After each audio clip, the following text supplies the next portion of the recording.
दास जन्म जन्म मोहि दीजियो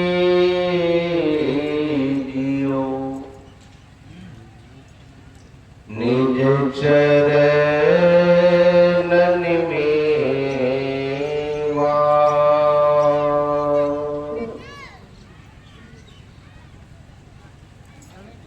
करुणा के अवतार पतित पावन परमाराध्य सदगुरु महाराज के चरणों में अनंत बार नमन। मंच पर विराजमान सभी महापुरुषों को भी मेरा नमन है। सत्संग में उपस्थित सत्संग प्रेमी माताओं एवं बहनों, यो कहिए यह जो हरिपूर्णमादी मोहिया, ये जो हम लोग जनवरी माह से नए वर्ष में सत्संग कार्यक्रम आरंभ करते हैं और लगभग अप्रैल मई तक चलता है। इस बार कोरोना लेके आगे पीछे हो सकता है, लेकिन अब यह अप्रैल में लगभग आधा बीत रहा है और प्रशासन की ओर से तो सामूहिक कार्यक्रम में रोक लग चुका है। इसलिए ऐसे भी इस क्षेत्र में अब मेरा यह सामूहिक कार्यक्रम इस सत्र का अंतिम कार्यक्रम। फिर निजी रूप से कोई अगर बुलाएंगे, यह कार्यक्रम है भी मेरा विकला में 3-4 को, लेकिन वो निजी तौर पर है। इतनी बड़ी भीड़ भड़का नहीं, जिसको भी आमंत्रित करेंगे वे आएंगे।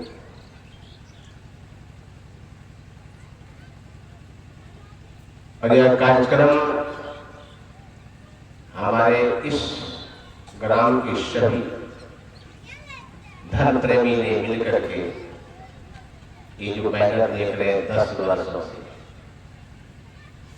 लगातार, बीच में 1 साल के हुआ, पिछले साल मुझे याद नहीं लगता है, 1 साल ही बीच में मैं नहीं आ पाया, लेकिन लगभग हमें याद है कि 10 वर्ष जरूर मुझे हुआ है। यहाँ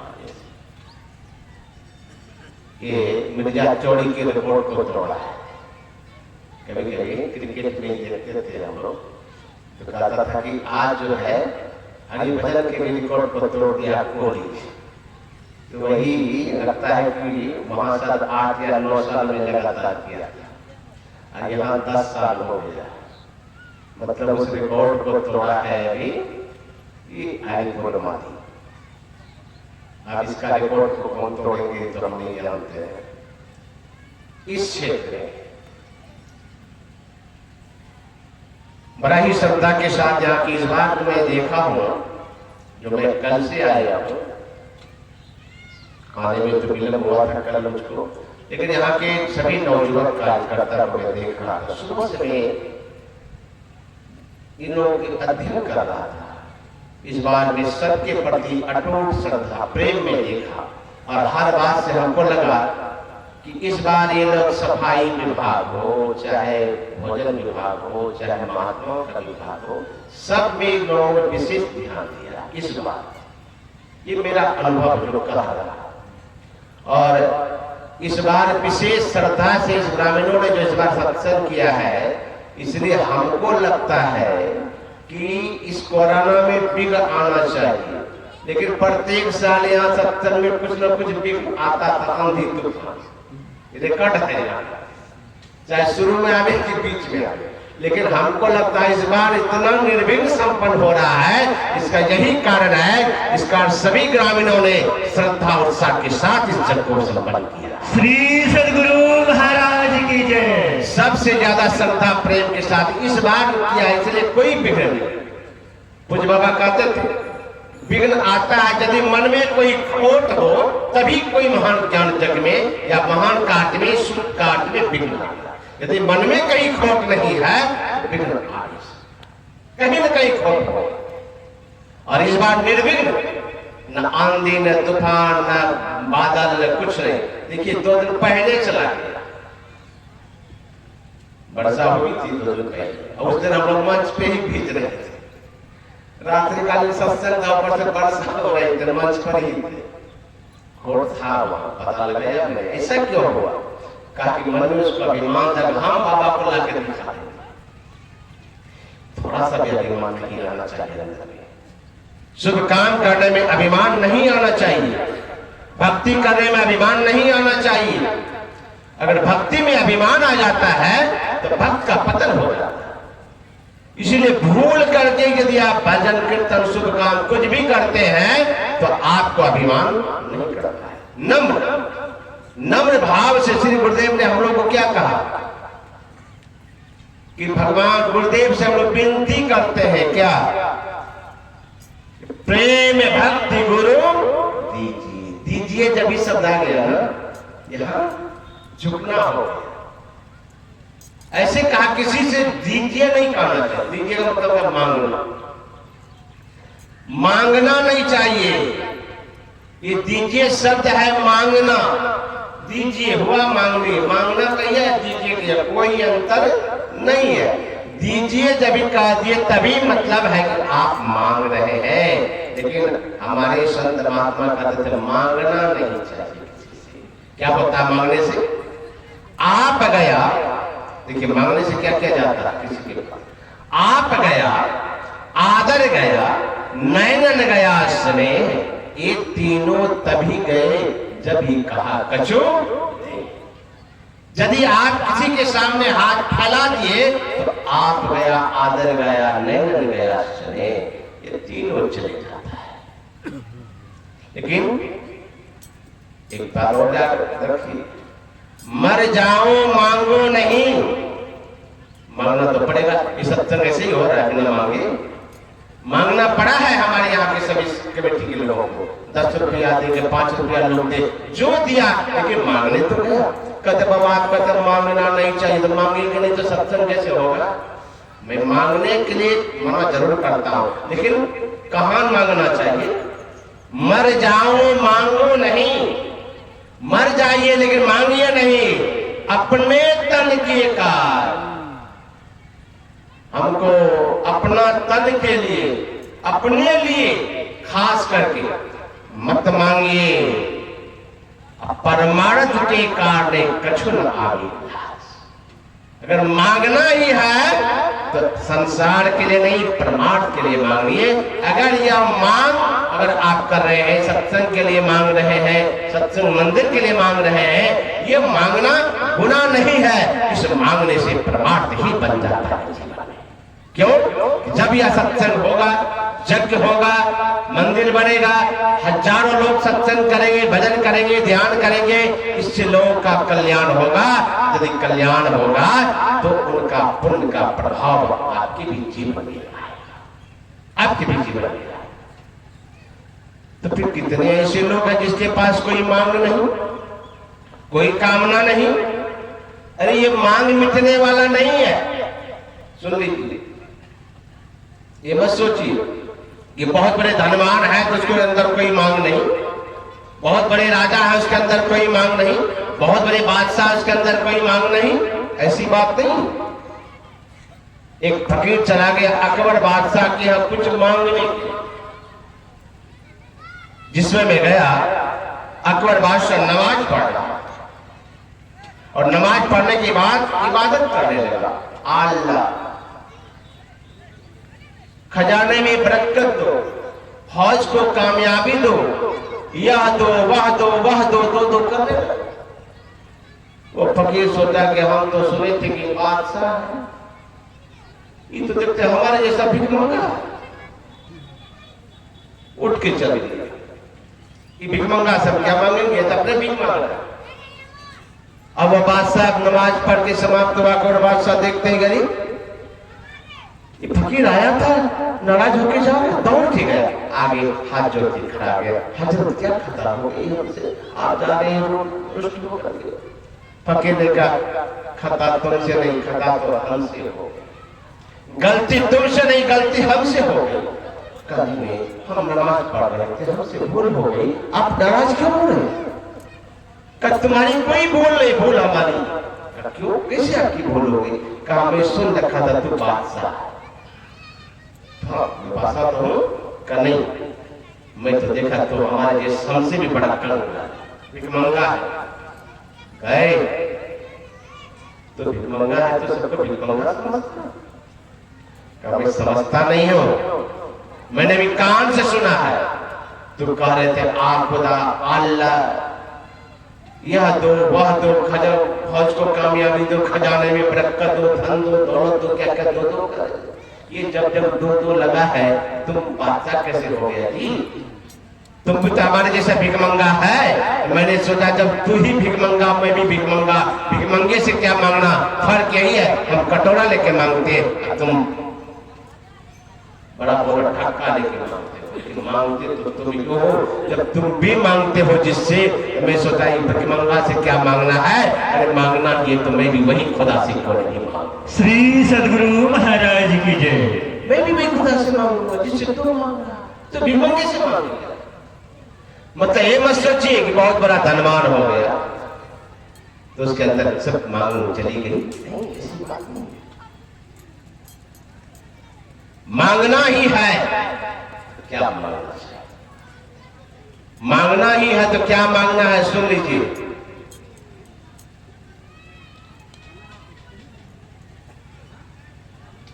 सीख लीजिए मांगने के लिए क्या मांगना है। आपको पता होगा जब युधिष्ठिर और दुर्योधन में युद्ध ठन गया तो दोनों तरफ से भगवान कृष्ण के पास आए थे मांगने के लिए, नहीं सहायता मांगने के लिए। सीखिए मांगने के लिए, और नहीं मांगा रहा जाता तो मांगने के लिए सीख लीजिए कैसे क्या मांगना चाहिए। दोनों आए थे मांगने के लिए, और पहले दुर्योधन आया था। और दुर्योधन आया देखा भगवान किस ठाट से सोए हैं चद्दर तान के, तो सोने के पास, सिराने के पास सोने का सिंहासन था, उसी में जाके बैठ गए डट करके। कुछ देर के बाद अर्जुन पहुंचा, देखा दुर्योधन भैया तो पहले से विराजमान है, सोने के सिंहासन में बैठ गए। मस्ती अभिमानी न था। अर्जुन सोचा उधर तो भैया है तो मैं और इधर ही तो रह सकता हूँ, तो चरण के पास हाथ जोड़ के खड़े हो और जागने की प्रतीक्षा करें। आप भगवान की सोए है, अब जो सोए है ऐसे सोए है, यहाँ पीछे बैठा है सोने के सिंहासन में, वो तो दिखेगा नहीं, दिखेगा जो सामने है। जैसे उठ करके बैठते हैं तो अर्जुन पर नजर पड़ा, अरे अर्जुन तुम हाथ जोड़े कब से खड़े हो? ये जो कहा कि अर्जुन तुम कब से हाथ जोड़े खड़े हो, कब आए हो? तो चट से तुझे कहता भगवान पहले मैं आया हूँ, चिल्ला के बोला भगवान पहले मैं आया। ओ अब गर्दन ऐसे झुका,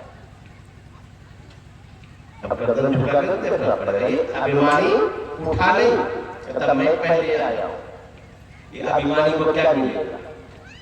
पहले मैं आया हूँ, पहले मैं आया तो रहता सामने ना जी, यहाँ माथे पर बैठे क्या कर रहा था, और जो माथे पर बैठेगा उसको क्या मिलेगा? एक बार घड़ा से ठक्कर ने कहा, तुम्हारे पास बहुत दोहरी नीति है। क्या नीति है?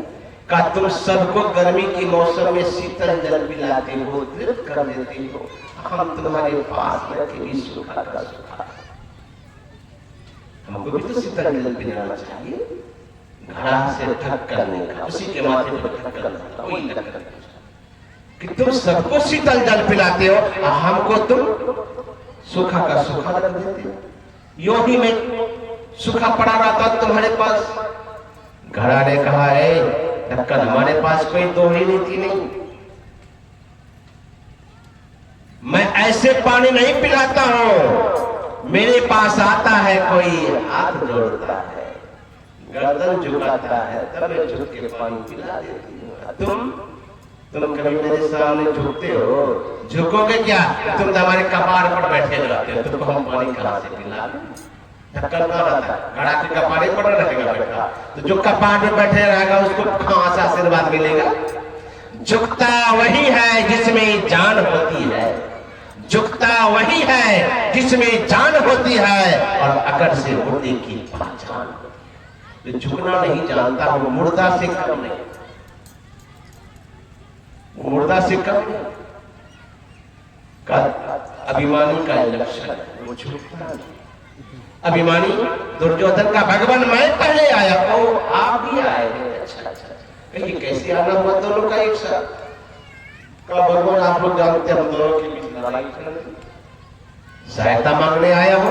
कहा अर्जुन तुम? कहा भगवान हम इसी उद्देश्य है। वो दोनों एक ही उद्देश्य है, तो सुन लो मेरा भी एक फैसला, तुम दोनों मेरे संबंधी हो, और सुन लो संबंधी होने के कारण हम किसी पक्षपात में नहीं पड़ेंगे, हमारा फैसला होगा और दोनों में एक है, तुम एक तरफ मेरी 2 अक्षौणी सेना रहेगी, हथियार के साथ युद्ध करेगी, और एक तरफ मैं अकेला रहूंगा और हथियार भी धारण नहीं करूंगा। लेकिन बंटवारा यही 2 है, लेकिन अवसर किसको मिलेगा? पहले दोनों सोच रहा था बंटवारा तो बड़ा सुंदर, अवसर किसको मिलेगा?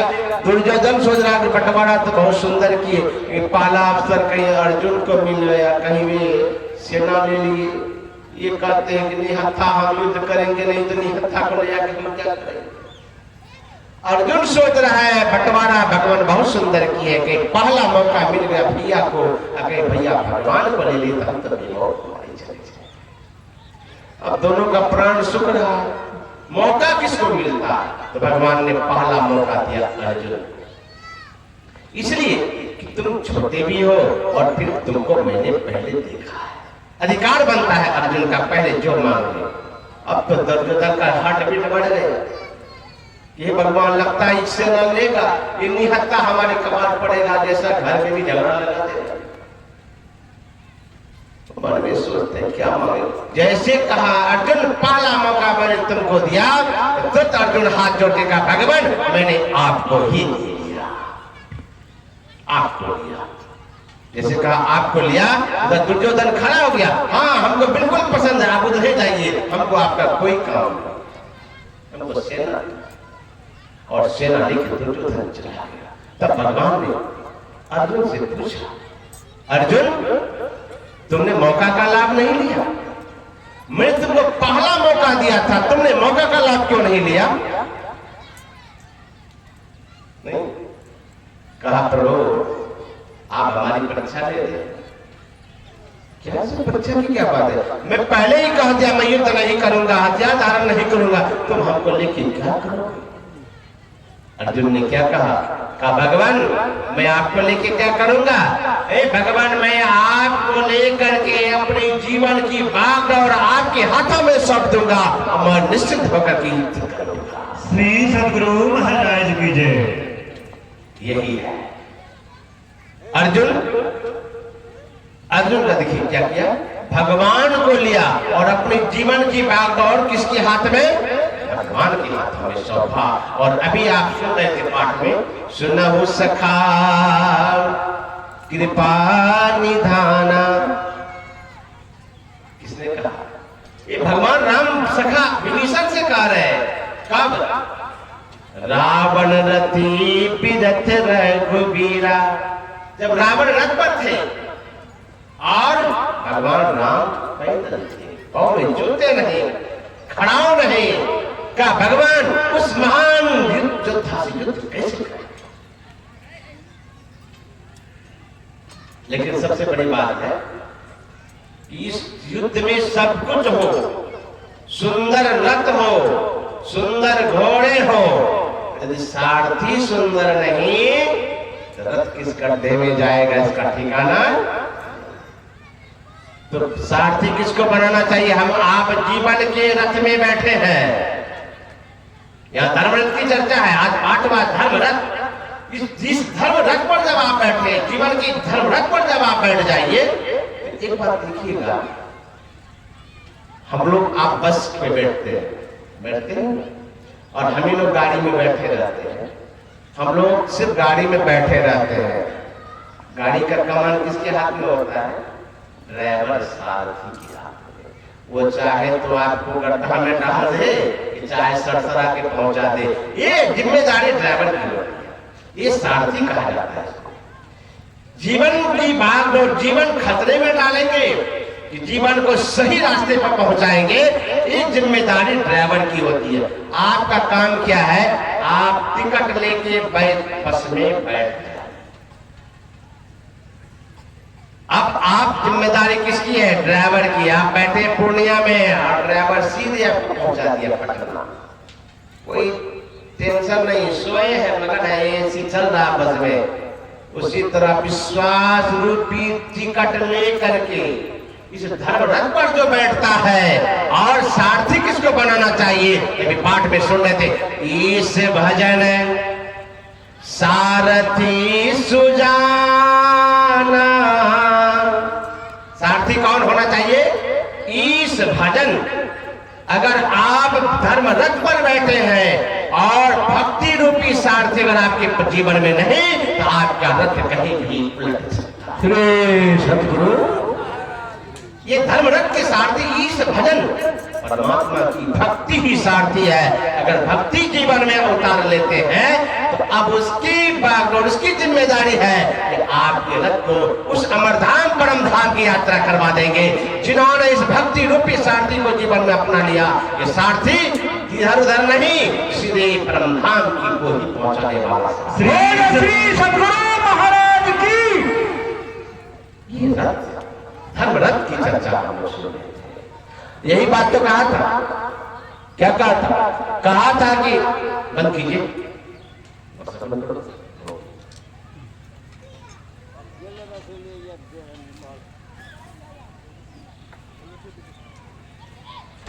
यही बात।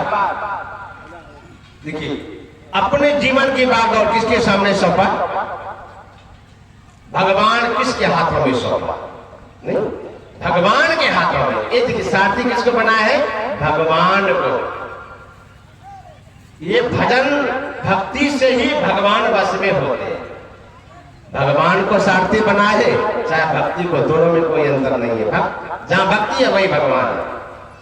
भगवान सब जो नहीं रहते, भगवान वही होते जिसके हृदय में भक्ति विराजती है। अर्जुन कहते हैं ऐसे भगवान वश में नहीं थे, भक्ति के वश में है। भक्त किसको? जो भक्ति करे। तो भक्ति रूपी सारथी बनाया और भगवान को सारथी ले लिए। तो क्या हुआ? देखिए क्या हुआ। आप जानते हैं, समय 5-10 हो गया, एक प्रश्न करके मैं विराम दे देता हूं, छुट्टी जाना है, समय तो टूट जाता है। देखिए, जब युद्ध हो रहा था महाभारत का, देखिए भगवान को सारथी बनाने का क्या परिणाम हुआ। हम लोग जानते हैं, जिस रथ पर भगवान श्री कृष्ण विराजमान थे सारथी बन थे, और जिस रथ में अर्जुन बैठे थे रथी थे, और सारथी लगाम किसके हाथ में? भगवान। और उस रथ में विराजमान कौन थे भाई? भगवान ही थे? नहीं, उस रथ के ध्वज पर विराजमान अपने शुद्ध हनुमान जी थे। इसलिए अर्जुन के रथ का नाम कपि ध्वज था। याद रखिएगा, महाभारत को पढ़ने वाले, उसके ध्वज का नाम क्या था? कपि ध्वज। क्यों? मैं कहानी छाट के बता रहा हूं, इसलिए समय का अभाव है। उस कहानी को सुनाने में आधा घंटा लग जाएगा, समय ये बात है। तो मैं आगे बढ़ा के सुना रहा हूं कि भगवान कृष्ण अर्जुन ने हनुमान को युद्ध में साथ दिया। कहा था, यही कहा हनुमान से, हनुमान रामा अवतार में मैंने तुम्हारे बिना रावण पर विजय प्राप्त नहीं किया। देखिए भगवान कृष्ण ने क्या कहा था हनुमान से कि रामा अवतार में भी तुम्हारे बिना में रावण पर विजय प्राप्त नहीं कर पाया था, तो कृष्ण अवतार में कैसे प्राप्त करोगा? इसमें भी तुम्हारी भी जरूरत है। तो रावण ने क्या कहा? हनुमान ने क्या कहा कि प्रभु हम युद्ध में तो जाएंगे, आप कह रहे तो हम बात को काटेंगे नहीं, आपका बात को हम कैसे नहीं माने, लेकिन एक हमारा भी बात मानना पड़ेगा। क्या क्या बोलो? हनुमान क्या कहा? हम सत्संग की कथा की बहुत रसिक है, उसके बिना हम रह नहीं सकते, हमको सत्संग सुनाना पड़ेगा। क्या कहा हनुमान जी ने? कि हमको युद्ध में सत्संग सुनाना पड़ेगा। कहा लो जब सत्संग ही होता वहां कुरुक्षेत्र के मैदान में युद्ध का है कौन होता? युद्ध होगा तो वह सत्संग होगा। बता तो सत्संग सुनाना पड़ेगा भगवान आपको। युद्ध में सत्संग होता है का हमारे प्रभु श्री राम तो युद्ध में भी सत्संग सुनाए। देखिए क्या कर रहे हनुमान जी, हमारे प्रभु श्री राम तो युद्ध में भी सत्संग सुनाए थे, युद्ध भी कर रहे थे और सत्संग भी सुना। कब? यही प्रसंग रावण रथी विरत रघुवीरा सुनो सखा कृपा निधान है जो धर्म रथ की चर्चा की है। ये भगवान राम ने विभीषण को सत्संग सुनाया, हनुमान जी भी सुन रहे हैं। हमारे प्रभु श्री राम तो युद्ध में भी सत्संग सुनाए और आप कहते हैं युद्ध में हम सत्संग नहीं सुनाएंगे। पहले वचन दीजिए कि आप भी हमें युद्ध के मैदान में सत्संग सुनाए जैसे हमको प्रभु श्री राम सुनाए थे। तब हनुमान जी जब कहा तो भगवान श्री कृष्ण ने कहा ठीक है मैं तुम्हें भी सुनाऊंगा सत्संग। इसीलिए युद्ध के आरंभ में हनुमान जी कहा बैठे, ध्वज पर बैठे ऊपर में और कहे प्रभु हमें सत्संग सुनने की इच्छा हो रही है। अब देखिए हनुमान जी ध्वज पर बैठ के भगवान से कहा आपने मुझे वचन दिया है कि मैं युद्ध में पहले सत्संग सुनाऊंगा, हमें पहले सत्संग सुनाइए तब युद्ध आरंभ कीजिएगा। और इसीलिए क्या हुआ, बिगुल फूकने से पहले अर्जुन को मोह हुआ और ये अर्जुन के मोह का तो बहाना था। भगवान कृष्ण अर्जुन के मोह का बहाना था सत्संग गीता रूपी हनुमान जी को ही सुनाना था। श्री सद्गुरु महाराज की जय। ये हनुमान जी ने कहा था हमें सत्संग, ये गीता क्या है? ये भगवान श्री कृष्ण अर्जुन का सत्संग है, यही ज्ञानोपदेश सत्संग है। सत्संग में क्या होता है? ज्ञान का उपदेश। और यह ज्ञान गीता का क्या है? ये भगवान कृष्ण अर्जुन का सत्संग है और ये सत्संग अर्जुन के बहाने हनुमान जी को सुनाए। सतगुरु महाराज ये ध्वज में बैठे हैं ऊपर में, सत्संग समाप्त हुआ 18 अध्याय तब युद्ध का अर्जुन का मुख अर्जुन का मानना। अब क्या हो रहा है? हनुमान जी रथ पर बैठे हैं, ध्यान दीजिएगा, और भगवान किस सारथी बने हैं? अर्जुन युद्ध कर रहा है। निर्णायक युद्ध की बात मैं सुना रहा हूं, बीच की बात तो बहुत लंबी होगी। जब अंतिम युद्ध कर्ण से हो रहा, कर्ण बाण चलाता था तो अर्जुन का रथ थोड़ा सा थोड़ा, और जब अर्जुन बाण चलाता था तो कर्ण का रथ बहुत पीछे चलाता था। अब फिर कर्ण जब बाण चलाता था तो अर्जुन का रथ थोड़ा सा खिसक, जब खिसक जाए तो भगवान किसका तो वाह वाह कर्ण वाह कर्ण वाह कर्ण, क्या तुम योद्धा हो, वाह कर्ण क्या तुम योद्धा हो। कर्ण का दुश्मन अर्जुन महान शत्रु इसको रहा नहीं गया। का भगवान मैं अर्जुन के रथ को कितने दूर पीछे ढकेल देता हूं अपने बाणों से, आप मेरी वाहवाही नहीं करते और मेरा रथ थोड़ा सा खिसकता है। वाह कर्ण वाह कर्ण वाह कर्ण चिल्लाते रहते। क्या कहा भगवान कृष्ण सुन लीजिए, कहा ए अर्जुन तुम्हारे रथ पर कौन विराजमान है? नीचे नहीं ऊपर देखो, तुम्हारे रथ में पवन सुत हनुमान बैठे हैं और कर्ण के रथ में, और फिर सारथी मैं भी हूं तुम्हारा, मैं सारथी हूं, पवन सुत हनुमान बैठे हैं रथ पर। तुम्हारा रथ थोड़ा भी खिसक गया तुम मामूली मत समझो, लेकिन कर्ण का रथ में तो कोई नहीं है, न मैं हूं उनके साथ में, न पवन सुत हनुमान में, तुम उतना खिसका भी दिए कोई बड़ी बात नहीं। इस रथ में हनुमान जी बैठे हो और मेरा जैसा सारथी हो, वो रथ थोड़ा भी खिसक जाए समझो कोसों दूर चला गया। श्री सद्गुरु महाराज की जय। निर्णायक युद्ध हो रहा था और कर्ण के तरकस में था एक ऐसा बाण जो ले सकता था अर्जुन का। कौन बाण था? इच्छाधारी नाग। खान का प्रश्न निर्माण करते समय अर्जुन ने अपने बाणों से उस इच्छाधारी नाग के पूरे परिवार को जला के राख कर दिया। और वो इच्छाधारी नाग लोग ध्यान से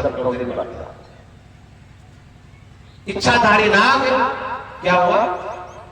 आके कर्ण से कहा एक कर्ण अर्जुन तुम्हारा भी शत्रु है और अर्जुन मेरा भी शत्रु है। चूंकि आज का जो प्रसंग का पाठ कर दिया गया है धर्मरथ, इस जैसे तैसे कथा कहानी नहीं है, थोड़ा सा भी उलट पुलट होगा समझने वाले पकड़ लेंगे, ऑनलाइन चल रहा है बाबा गलत कहानी कर रहे हैं, हजारों लोग उसमें सुन रहे हैं, ध्यान बटेगा हमको झूठा बनाएगा, ध्यान बटना नहीं चाहिए। क्योंकि धर्म कथा जब हो तो सटीक कथा होनी चाहिए, उलट पुलट उसमें नहीं होना चाहिए। क्या कहा? कहा कि अर्जुन भी तुम्हारा शत्रु है कर्ण और मेरा भी शत्रु है, मेरे परिवार को जला के राख कर दिया है अर्जुन ने खाना प्रतिमान के समय, इसलिए तुम मुझे अपने बाण पर बिठा के बाण का संहार करो। अर्जुन के पास कोई तोड़ नहीं है और अर्जुन मार जाए, क्योंकि उस बाण का तोड़ अर्जुन के पास नहीं है। तब कर्ण ने जब देखा कि अब मैं परेशान हो गया, एक बाण तो था पहले ही घटोत्कच को मार दिया था जो अर्जुन से मिला था, और उसके पास कोई बाण था नहीं जो अर्जुन का वध कर सकता था ये, लेकिन वही एक बाण था इच्छाधारी नाग वाला बाण, शक्ति बाण, जिसको अर्जुन का ले सकता था। सोचा अब इसी बाण को चलाना पड़ेगा, और बाण पर रख करके जैसे वो बाण का संधान करता है कर्ण, अब इस बाण को देख करके सारे पांडव लोग हाहाकार बचाने लगे, जानते थे इस बाण का तोड़ अर्जुन के पास नहीं है, अर्जुन मारा जाएगा, अर्जुन मारा जाएगा। अब इसको कौन बचाएगा? सब पांडव लोग हल्ला कर हाथ उठा के चिल्लाने लगे, भगवान बचा लो अर्जुन को, भगवान बचा लो अर्जुन को, भगवान बचा लो अर्जुन को। सभी पांडव लोग हाहाकार बचा रहे, भगवान बचा लो अर्जुन को, भगवान बचा लो अर्जुन को, भगवान बचा लो अर्जुन को, सभी लोग चिल्ला रहे हैं। और भगवान देख रहे हैं कि बाण ऐसा चला है जिसका तोड़ अर्जुन के पास नहीं है, और मैं तो हथियार उठा नहीं सकता, मैं वचन बदल दो। अब क्या होगा? अब मेरे पास कोई चारा नहीं। अब देखिए सारथी का क्या काम होता है, भगवान को सारथी बनाने का क्या फल मिला।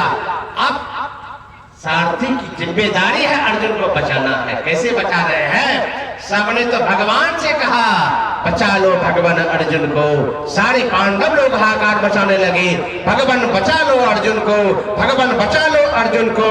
और भगवान बीच में बोल उठे, उठाए आंख को ऊपर और ध्वज पर बैठे हनुमान से कह रहे, हनुमान बचा लो मेरे अर्जुन को, हनुमान बचा लो अर्जुन को, हनुमान बचा लो अर्जुन को।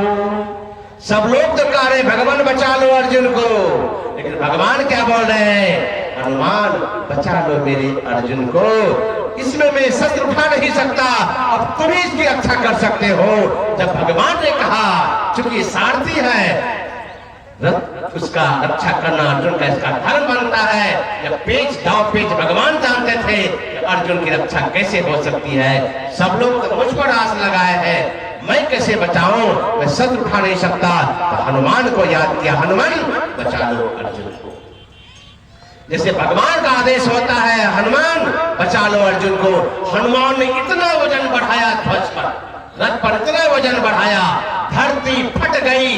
सुन लीजिए, धरती कुरुक्षेत्र में फट गई और रथ सहित हनुमान जी, रथ अर्जुन भगवान को लेकर के पाताल लोक चले गए।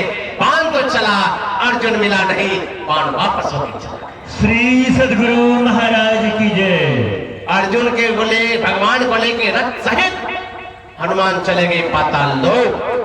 अब बाण दोबारा चल नहीं सकता था, और तब भगवान ने क्या कहा, हनुमान आज तुमने मेरी बात को मान करके बहुत बड़ा उपकार किया है। रामावतार ने भी तुमने मुझे नहीं बनाया, कृष्ण अवतार ने भी तुमने मुझे नहीं बनाया। क्यों?